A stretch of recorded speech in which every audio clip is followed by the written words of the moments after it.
خوش آمدید به یک ویدیو دیگه. امروز اومدیم با آموزش دادن یک هواپیما یا ماشین چیزی. آی خدا جان، چرا من دارم ویدیو میگیرم؟ حالا ولش. خب ما برای ساختن این فقط به این قطعات نیاز داریم. اینم نه و در اصل یک خاک نیازمندیم. حالا من از اینا گذاشتم ولش کن. میایم ارتفاع دلخواه میاریمش بالا.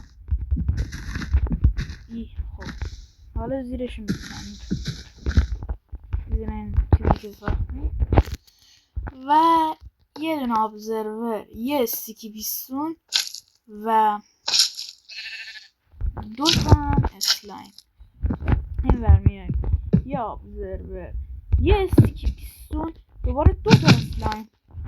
البته یه ابزرور نه، یه دونه میایم از این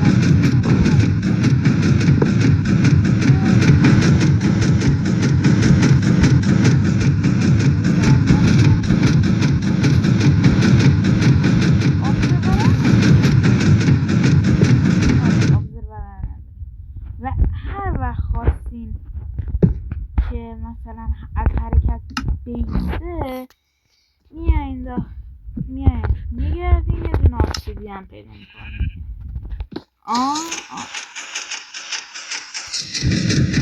بعد این روش هر وقت خواستین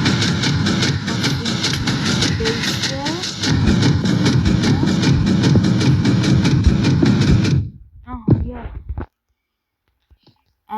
یا از اینا میذارین دیگه. همین فعلا تا یه ویدیو دیگه. خداحافظ.